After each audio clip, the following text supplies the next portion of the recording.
Whether you are listening, whether you are viewing, wherever you are, whether it's morning, whether it's afternoon, whether it's evening, I bring you greetings from my journey with Paula G. I am your host, Paula G, and I am so glad that you have chosen this time to spend with us. You know, I always say that time is precious. It is the one thing that you cannot get back. So for you to think it not robbery to spend this time with us is truly, truly appreciated. So greetings to each and every one of you who are tuning in for the first time. And for those of you who have chosen to continue to make this journey each and every week, we thank you so much for continuing on the journey. We also have to give love. We have to give a shout out to those who have chosen to be a part of this journey through their underwriting support. And that would be indeed our underwriters. We appreciate each and every one of them so very much because without them, we would not have the means to provide this program of which we could stream across a variety of platforms and air on a variety of platforms. We have been so blessed since we started this journey to expand the platforms, the networks, the streaming networks, all different aspects of technology to spread the word of the journey. So we thank our underwriters. We're just so grateful for our underwriters. And if you're interested, if you have a business, you have a product, you have a service, you're looking for worldwide exposure, reach out to jerryvoicelive at gmail.com or Paula at paulagvoice.com. Put underwriting opportunities in the subject line, and we will be sure to follow up with you and have a discussion about how we can share our journey and you can share your business, product, or service with our audience. So we thank you all so much for that consideration. I also invite you to stay connected with me throughout all social media platforms. Paula G Voice, very simple across the board. Paula G Voice, as well as my website, paulagvoice.com, where you'll find my book, my courses, blogs with inspiration and motivation and encouragement and some tips on how you can juggle this journey called life while walking in the gifts and talents that God has given you. A radio show, a television show. If you missed the live broadcast, the streaming, you can go to my website and there are playlists there. And they're always being updated and there are changes that are being made there as well. So paulagvoice.com. Make sure you check us out. Like, share, subscribe. Y'all know the drill.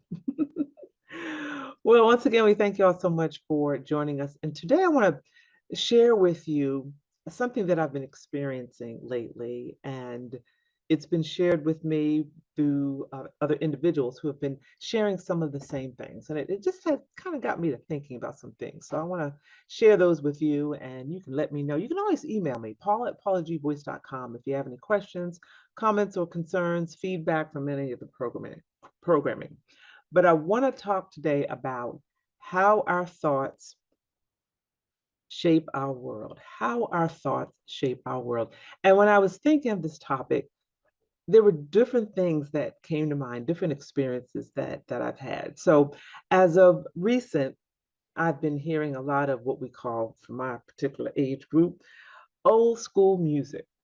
And with the technology now and how these songs and this music is streaming, sometimes you have the lyrics that will display across the screen while the music is playing if you're watching a video or what have you. And I don't know if y'all have had this experience, but you know that it might have been a song that you grew up on. Maybe it was more than one song. And you would sing along with it. You knew the lyrics, and maybe there was a part of the song you weren't quite sure what they were saying, or there was a part of a song where you thought you knew what they were saying. And you've been singing those lyrics all these years, only to find out that that's not actually what they were saying. Now, I don't want to cite any specifics because I don't want to, mention any particular artist.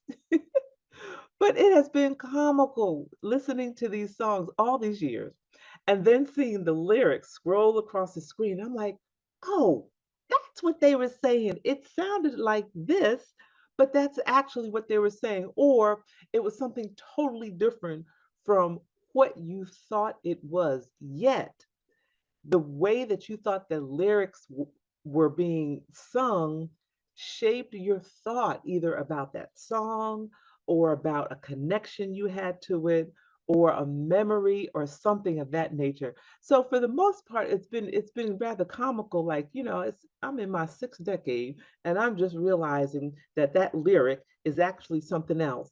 And all this time I was feeling a certain way about this song based on these lyrics. And now I'm looking at it differently because I'm like, okay, that's not actually what they were saying. And then there have been incidents where, as a child, as a young person, you shaped your thought or you shaped your feelings about family members or friends.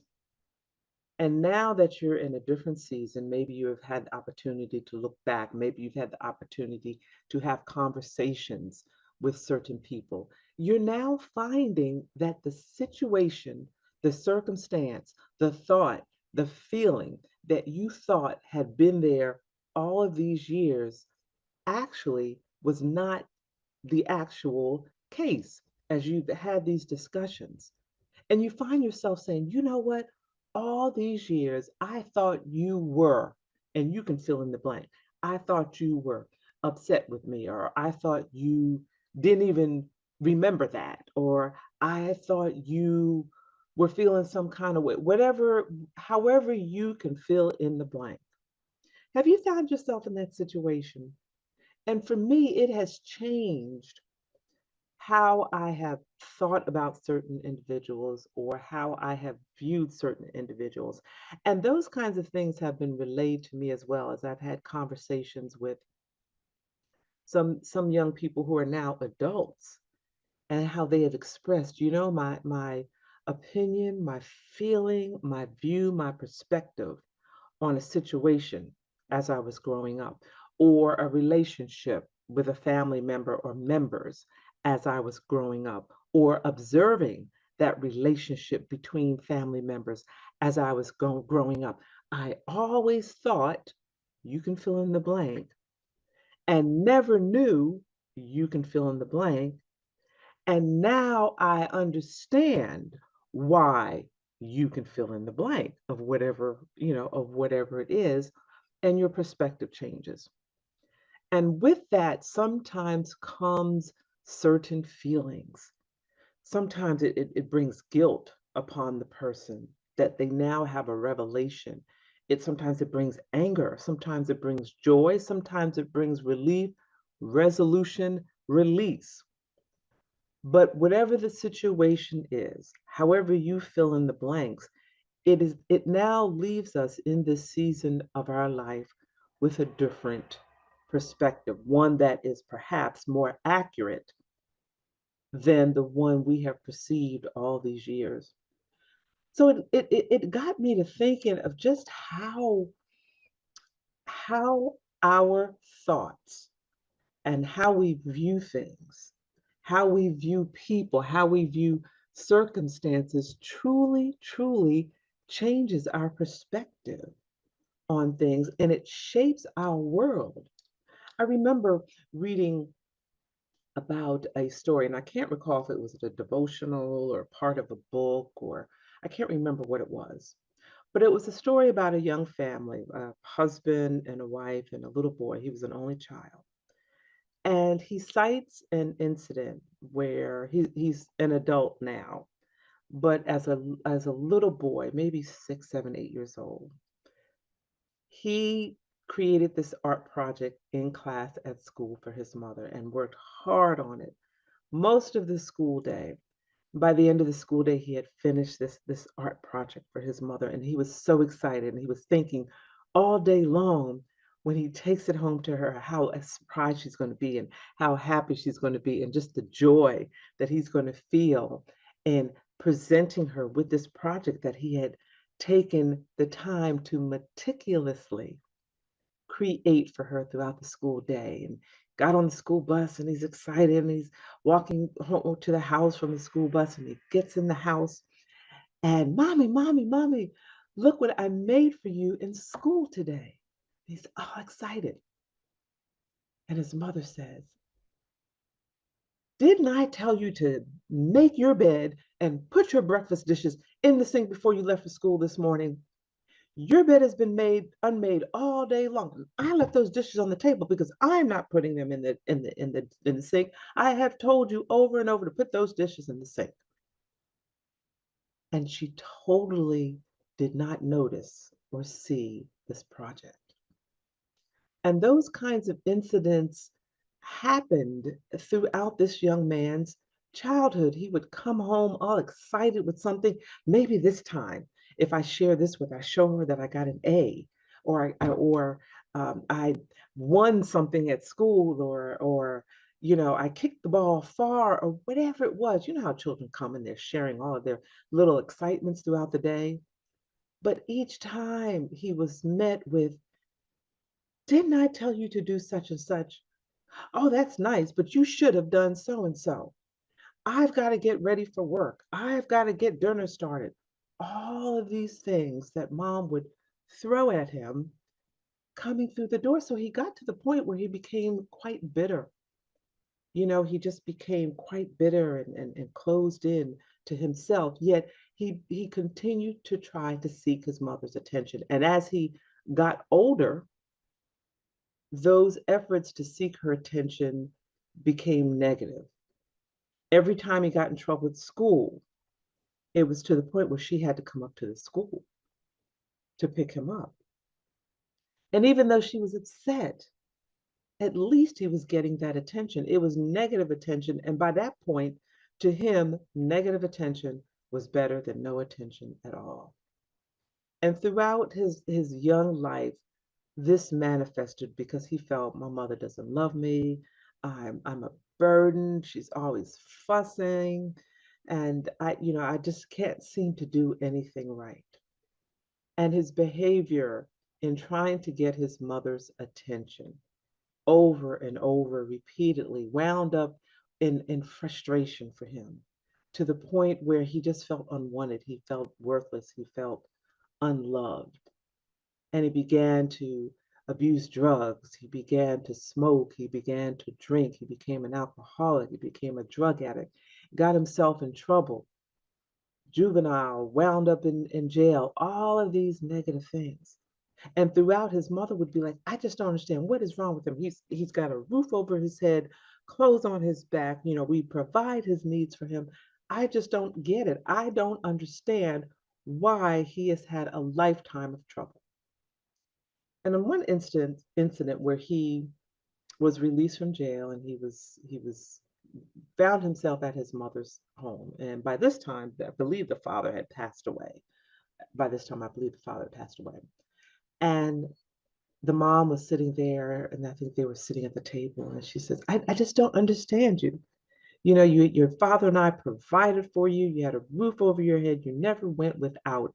I don't understand why you have this lifetime of making these bad choices. And through his rehabilitation, he had gained a bit of counseling and therapy. And through the counseling and through the therapy, he was able to peel back those layers. You all have heard me talk about peeling back those layers and get to the core of his behavior. And the core of his behavior was the hunger for his mother's love, the hunger for his mother's attention. And he began to share this with her, how he always felt unwanted, unloved, uncared for, and he would try to get her attention through positive means. And when that didn't come to fruition, he then resorted to negative means. And he just wanted his mother to love him, to notice him, to pay attention, to love on him, to give him positive accolades, to let him know how wonderful and precious he was. And as he was sharing this, tears started streaming from his mother's face. And she started to cry. And he couldn't understand the tears. He couldn't understand why his mother was crying. And she began to share with him why she was crying. We're going to take a quick break. And when we come back after the break, I'm going to share with you the rest of the conversation between mother and son. So stay tuned for a few messages, and we, if I can talk, We'll be back in a moment.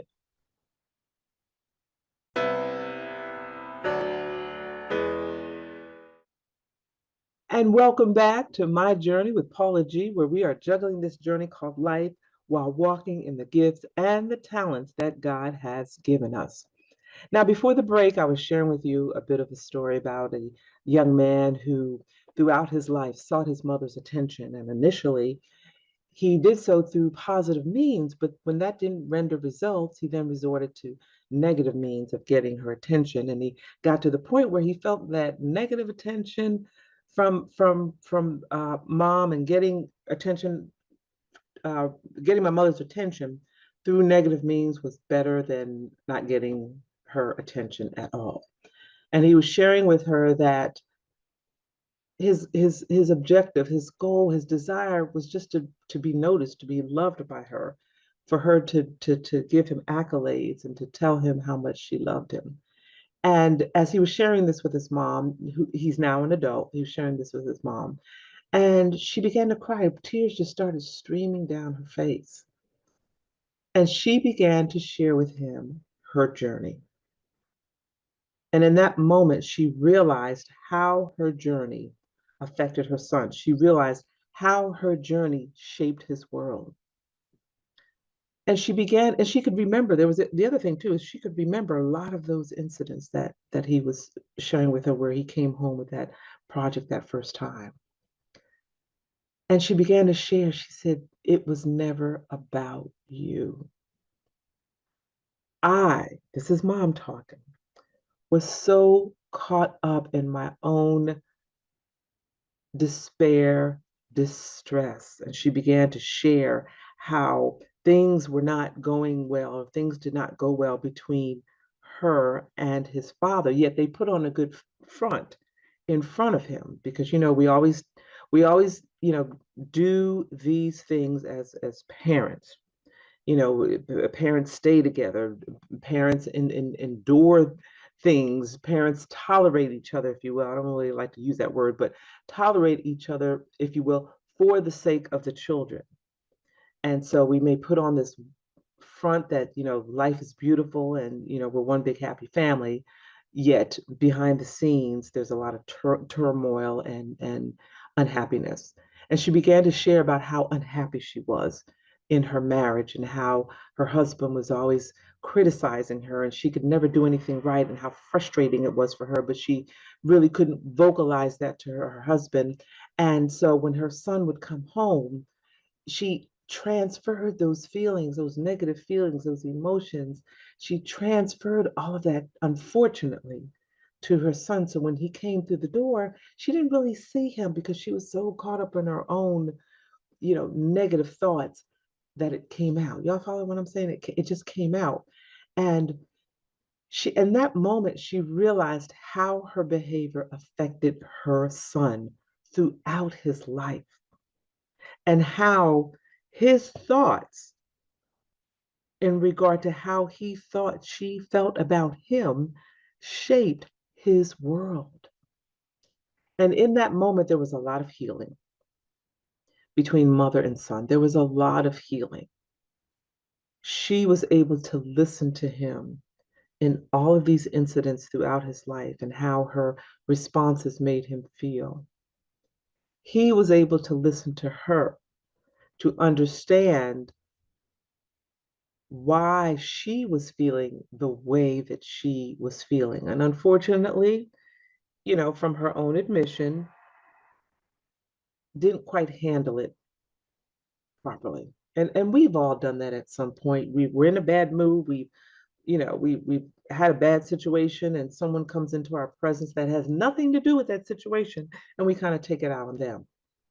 And in that moment, we, whether we realize it or not, are shaping their thought about us, or how we feel about them, which may not necessarily be true, but they're shaping those thoughts. They're shaping those feelings based on how we are treating them, how we are interacting them. So what's the point? What is the point of this whole story? The point is, our thoughts truly shape our world. regardless of what side of the situation you're on. If you're the person that's receiving the brunt of the venting, your thoughts will shape your world around how you interact with that person or how you think that person feels about you.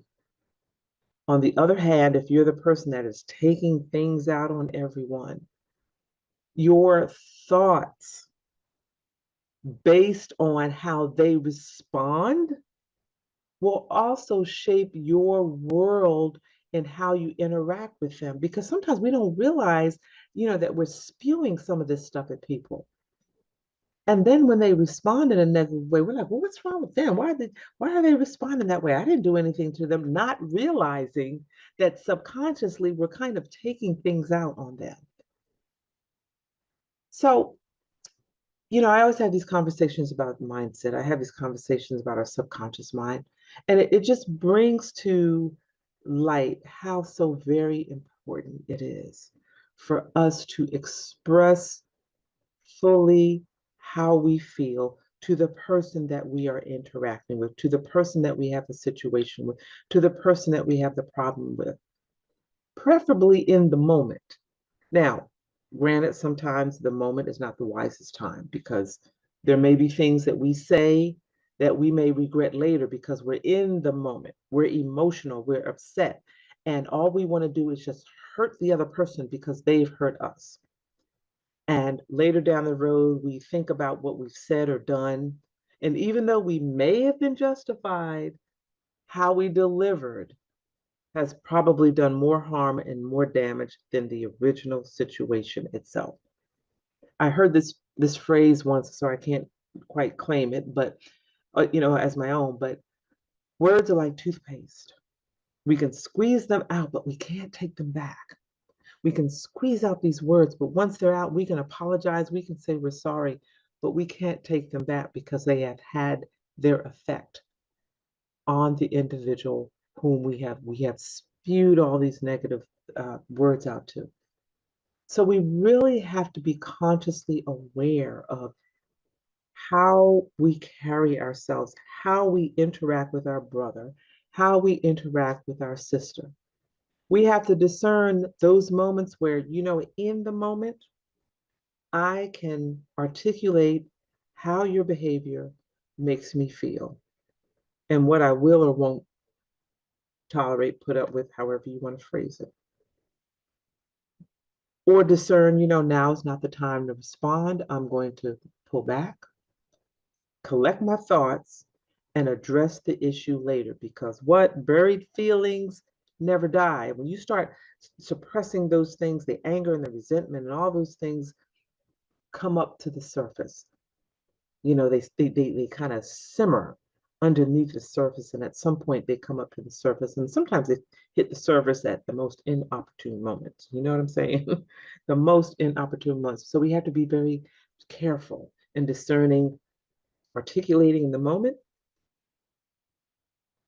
using wisdom and silence in the moment, thinking about what it is that we need to say to express how a person's behavior made us feel, or just simply, there's an old saying, let it roll off your back like but water off a duck's back. Sometimes we have to do that as well. So we have to be very prayerful and discerning. On the other hand, when we're the individual that's receiving this, this negative energy from an individual, we have to stop. You know what? I haven't done anything to so and so. They must be having a bad day. Something else, somewhere else must be going on. And that is what this energy is all about. It has nothing to do with me. So therefore, I can't allow it to settle in my spirit. And I may need to bring it to the person's attention because sometimes the person doesn't even realize it. The person doesn't even realize how their behavior is affecting someone else. Are you okay today? You seem a little cross. You seem a little upset. Have I done something? Have I said something? And sometimes you're going, no, you have. Okay, well, let's talk about what's going on because right now your energy is just really sharp. And, you said I haven't done or said anything wrong. So let's talk. And you may be surprised that that person, that may be just what they need, is for someone to just listen to what it is that they have to say. God uses us in so many different ways that sometimes we don't even realize how or when He is using us. And in that moment, He may be using you to help the person process through whatever it is that they're feeling, to gain a new perspective, and to gain some peace in that moment, in that situation. You may be that vessel that they need in that moment, because we all have these challenges while we are juggling this journey called life, while we're walking in the gifts and the talents that God has given us. We all have these challenges. So let's begin, and some of you already have, and if you haven't, let's begin to look at things through a different lens, to open ourselves to be in position to be of assistance, of service, of help, of blessing others, of being a place where someone can feel comfortable sharing or venting, and we can perhaps help them process through some situations that they may be dealing with. And in turn, develop a better relationship between the two of you, as well as other individuals as well. So, God doesn't necessarily come down with a memo and tell us how He's going to use us, but He indeed does use us in a mighty way and in many ways. So I hope that helped you today. We have certainly come to the end of our journey, and I'd like to thank each and every one of you for tuning in, for listening, for viewing. We thank you all so much for embracing the journey. We thank our underwriters as well for embracing the journey and for helping us to provide a platform to share each and every week how we're all juggling this journey called life. Make sure you stay connected. PaulaGVoice.com, my website, social media across the board, Paula G Voice. And until next time, remember that the greatest conversation you will ever have is the one that takes place in between your ears. What are you speaking to yourself? Is God a part of that conversation? And are you listening to His still small voice? Until next time, ladies and gentlemen, embrace the journey.